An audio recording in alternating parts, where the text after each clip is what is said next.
2016 was a very interesting year for gaming. Games hyped up over the past few years were finally released, and games hyped out for only a few months ended up being crap. But in the face of all of it, I still had a lot of fun. While I didn't play too many games that specifically came out this year, I did catch some great games from a few years past. I live 3 years behind all other gamers, that's just how I work. The only rule I have is that I'm going to be talking about games that I only played for the first time this year. Does not matter when it was released. Let's get into it. These are my top 5 favorite games of 2016.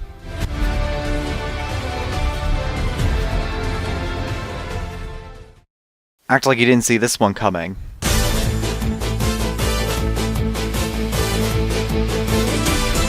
While I'm not with the general fanbase opinion, I still had a fantastic time playing Spirit of Justice. I already did a half-an-hour review of the game, so there's really nothing left for me to talk about. Just watch that video and it'll sum up a lot of the points that I'm going to make here. I loved the new setting of the Kingdom of Kurayan. It felt like it had a real culture and a distinct populace, not an over-fictionalized world. And the Defense Culpability Act added so much more intensity to all of the trials. The new inclusion of the divination seances was also extremely well utilized, and the puzzles created with this mechanic makes you think of the most insane and out-of-the-box ideas. I also love many of the characters this time around. Big shoutouts go to Nayuta, Dirk, and especially the huge development for Apollo. This is really closer to Apollo Justice 2 than a sequel to Dual Destinies. His gigantic arc made him skyrocket up my favorite characters in the series.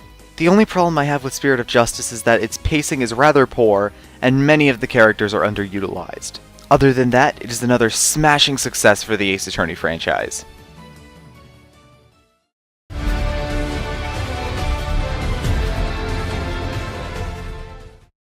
Since I finally got a PS4 this year, I was able to experience some really good Sony exclusives. However, the undeniable king of PlayStation developers has to be Naughty Dog. And holy crap, The Last of Us may be the best game they've ever made. On the surface, The Last of Us doesn't look like it does much new. It's a survival horror game with little supplies to go around, similar to the likes of Resident Evil. But it's really when you start to play The Last of Us does the game truly take form. Whether you're battling against other survivors or the multitude of fungus zombies, every encounter is a challenge in both patience and resource managing. You can try to go stealthy with the very few silent weapons you're given, or you can go guns blazing with the extremely frugal number of bullets and the weighty combat. There's never really a good decision, only the more efficient one. It makes each section more intense, more difficult, and much more thought-provoking than the previous. The game does let you play however you want, but that does not mean it's going to go lightly on you. All this gameplay also brilliantly builds up this torn and destroyed world. The lack of basically anything sparks a hopeless feeling in you, and when I was able to explore, I took every chance I could, just so my next battle could be less stressful than the last. And it was in those moments that the game really started to toy with my emotions. It purposely made so many drawers, cabinets, and boxes contain absolutely nothing. So when I did find what I wanted, whether it be shotgun shells or a freaking brick, I was relieved. The exploration also forced me to notice the huge amount of detail put into every location. An entire story can almost be told from just the simple imagery shown throughout the world. However, while I loved the world building and the gameplay, I was not too big of a fan of the story.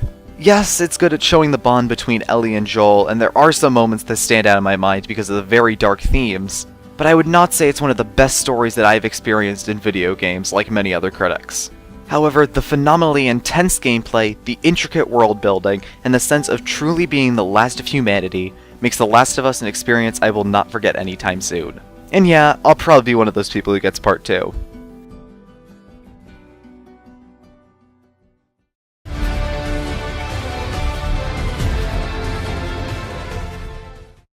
I don't know if it's because of the excess of FPSs we've gotten over the past few years, but there's not too many shooters that stick out in my mind as memorable. However, occasionally, there's one that shines through the rest and sticks with me for a very long time. Last year, it was Splatoon. This year, it was Rainbow Six Siege. Rainbow Six flew under a lot of gamers' radars this year, but if you're like me and stuck with the game for more than a year now, you have played one of the most refreshing multiplayer first-person shooters released in quite a long time. The essence of Rainbow Six is nothing too complicated. 5-on-5 games with one team defending and one team attacking each round. However, upon playing the game, you've realized it requires great communication, a cooperating team, and near perfect focus and attention, both visually and audibly. You cannot be a one-man army and rush the objective for so many reasons. For one, every player is vulnerable. Headshots from any weapon is a one-hit kill, and every character can be taken out with only a few bullets each. Only a few seconds longer in your reaction time can be the difference between surviving and dying. Information is extremely vital when planning any sort of attack for this very reason. Rainbow Six also has a ton of mechanics that makes every round completely different from the last. Each of the 28 playable operators have different guns and, more importantly, different gadgets, ranging anything from a shield with a flashbang attached to it, to a heartbeat sensor, to even a tactical crossbow. Each one has a practical use and none feel overpowered in the slightest. The dozens of maps also have destructible environments, making no defense or position safe. All of these elements combine together to form an adrenaline-filled, heart-pounding multiplayer you're not going to find anywhere else. And with Ubisoft still supporting this game into 2017, I will continue to play it.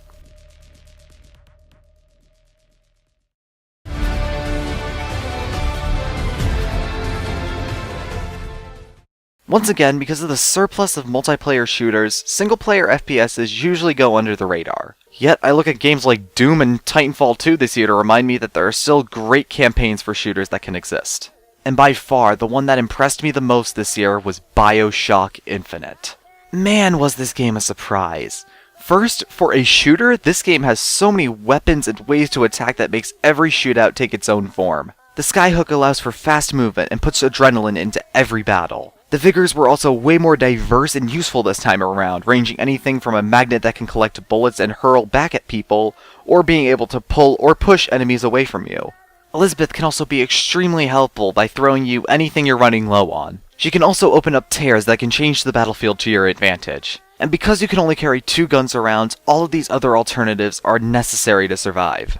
The better designed gear system also allows players to customize their own fighting style to appeal to their own strengths. But the real thing that stood out to me was the story of Infinite. It starts very simple, with mercenary Booker DeWitt going to fetch a girl in the floating city of Columbia to wipe away some sort of debt. But it blossoms into an incredible tale of alternate realities, friendships, and multiple heavy themes. Just like the other Bioshock games, Infinite does more showing than telling. For just the first hour, I just explored the beautiful city. Columbia felt real, like the citizens had their own lives to live.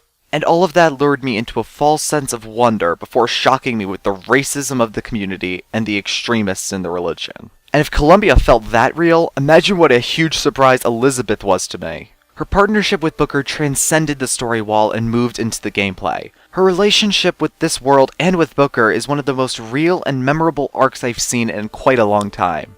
Hands down, she is one of the best companions in video game history. In short, Bioshock Infinite is just incredible. The story is brilliantly paced and told, the characters are lifelike and entertaining, it tackles some heavy themes, the combat is fast-paced and exciting, and is some of the most fun I've had doing Let's Play in a very, very long time.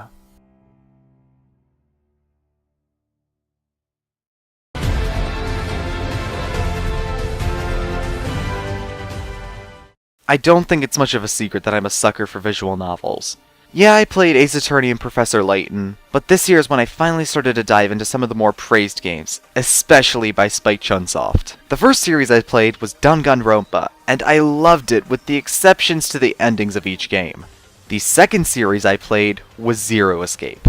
Now, I was impressed by 999, but it was nothing spectacular in my mind. And Zero Time Dilemma was a huge disappointment for me, just like many other fans. But that may only be because the second game in the franchise is the best game I played in 2016, and it is now my new favorite visual novel, Virtue's Last Reward.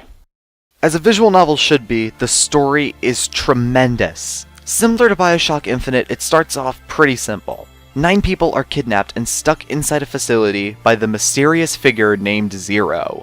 To escape, the characters have to play a game of allegiance and betrayal that follows the prisoner's dilemma to earn points. Get more than 9 points, and you get to escape. Get under 0 points, and you're killed. The plot starts relatively simple, but explodes into a deeper plot having to do with pandemics, time traveling, and alternate realities.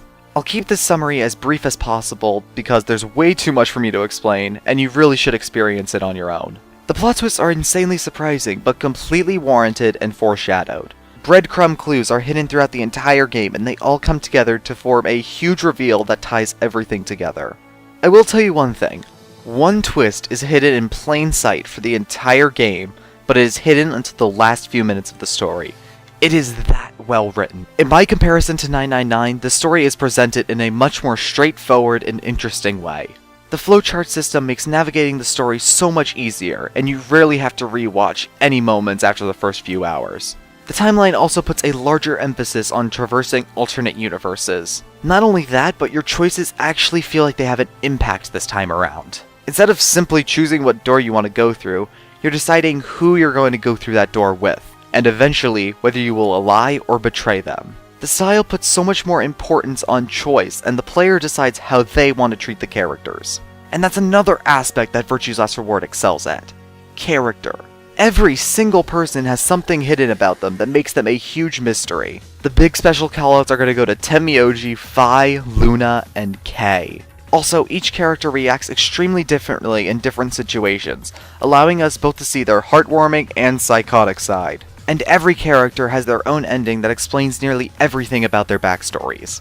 Each of those endings is required to continue down different timelines, and they even incorporate this idea into the story. Now, all of that is great, but admittedly, the gameplay is not that great. The only gameplay is escape room puzzles that can take up to 15 to 30 minutes long. And some of them can really get your head scratching with some interesting brain teasers. But the gameplay is not the focus. The story is, and it's presented in a way that only visual novels can. All of this combines together to create one of the greatest games I have ever played, and one of my new favorite 3DS games. If you want to understand what I'm talking about, play the Nonary game remakes of 999 and Virtue's Last Reward, and I can almost guarantee it will not disappoint. It is a phenomenal time, and it is easily the best game I have played in 2016. Hey guys, thank you so much for watching the video. I have a couple things that I want to say before I end off the video. First off, huge shoutouts to Turnabout Randon. He did a video back at Christmas kind of analyzing the Ace Attorney month countdowns I did, and I thank him so much.